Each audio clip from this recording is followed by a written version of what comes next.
Everyone, तो आज हम पढ़ेंगे फ्यूचर इंडेफिनिट टेंस एफर्मेटिव। मतलब आज हमने फ्यूचर टेंस की पढ़ाई शुरू कर दी है। ठीक है, और पहला है फ्यूचर इंडेफिनिट टेंस एफर्मेटिव, जिसको हम सिंपल फ्यूचर टेंस भी कह सकते हैं। ठीक है, तो पहले ये जान लेते हैं कि हिंदी में इस टेंस के सेंटेंसेस कैसे खत्म होते हैं। हिंदी में इस टेंस के जो सेंटेंसेस हैं वो गा, गे, गी आदि से समाप्त होते हैं, क्योंकि हम फ्यूचर की बात कर रहे हैं, भविष्य काल की बात कर रहे हैं।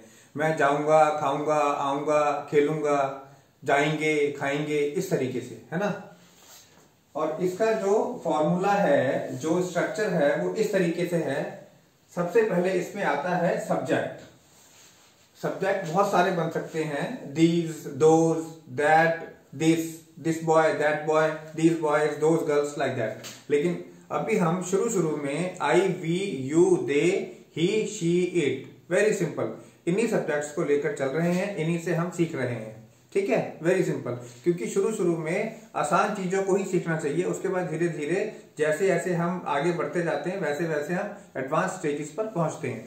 ठीक है, तो पहले आएगा सब्जेक्ट, उसके बाद आएगा हेल्पिंग वर्ब। अच्छा, हेल्पिंग वर्ब इस टेंस में दो ही हैं, शैल और विल। ठीक है, तो इन दोनों में से एक आएगा। वैसे आई और वी के साथ शैल लगेगा, बाकी सबके साथ विल ही लगता है। उसके बाद आएगा V1 यानी कि वर्ब की फर्स्ट फॉर्म। उसके बाद object, if there is any object. उसके बाद रेस्ट ऑफ द सेंटेंस। ठीक है, तो ये इसका स्ट्रक्चर है। ओके, अब सेंटेंसेस बनाते हैं। फॉर एग्जाम्पल, जैसे पहला सेंटेंस है I shall go to watch a movie tomorrow. मैं कल एक मूवी देखने जाऊंगा, यानी कि फ्यूचर की बात हो रही है। ठीक है ना, I shall go to watch a movie tomorrow. दूसरा है we shall go to the Central Park in the evening. हम आज शाम को, मतलब आज हम शाम को सेंट्रल पार्क में जाएंगे। We shall go to the Central Park in the evening, हम शाम को सेंट्रल पार्क में जाएंगे। अब इसको आगे भी बढ़ा सकते हैं, we shall go to the Central Park in the evening today.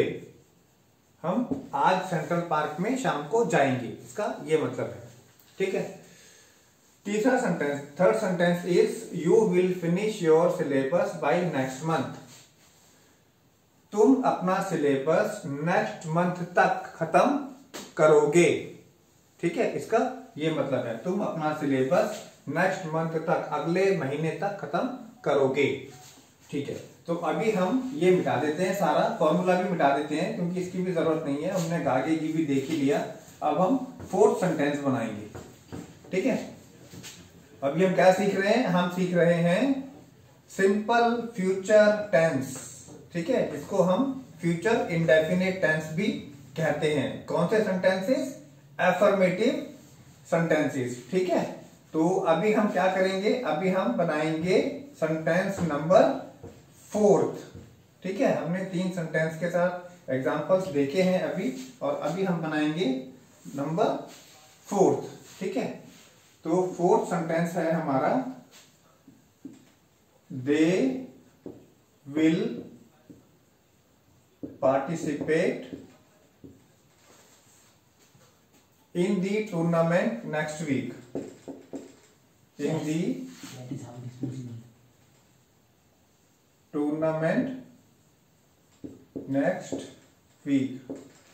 वो टूर्नामेंट में अगले वीक पार्टिसिपेट करेंगे। ठीक है, वो टूर्नामेंट में अगले वीक पार्टिसिपेट करेंगे, इसका ये मतलब है। अब sentence number 5th, he will complete the project within the next 6 months. ठीक है, वो अपना प्रोजेक्ट, या he will complete his project भी कह सकते हैं, या he will complete the project, वो प्रोजेक्ट को अगले 6 महीने के अंदर समाप्त करेगा। इसका ये मतलब है, आ गया ना, ये करेगा। ठीक है, ओके, अब sentence number 6, she will get her degree in February. She will get her degree in February. वह अपनी डिग्री फरवरी में प्राप्त करेगी, यानी कि उसको अपनी डिग्री फरवरी में मिलेगी, इसका ये मतलब है। ठीक है, आगे ना वही गागेगी। ओके, अब इसको मिटा देते हैं और हम अब बनाएंगे सेंटेंस नंबर 6। अच्छा, जो हम एफर्मेटिव में बना रहे हैं इन्हीं को हम नेगेटिव में कन्वर्ट करेंगे, मतलब इन्हीं का हम नेगेटिव सेंटेंसेस बनाएंगे, जैसे हमने पिछले टेंसेस के साथ भी किया है। फिर उन्हीं का इंटरोगेटिव बनाएंगे और फिर उन्हीं का इंटरोगेटिव प्लस नेगेटिव बनाएंगे। मुझे नहीं लगता कि इससे आसान कोई तरीका है सीखने का टेंस को। ठीक है, ओके। अब हमारा लास्ट सेंटेंस है, it will rain in new Delhi tomorrow according to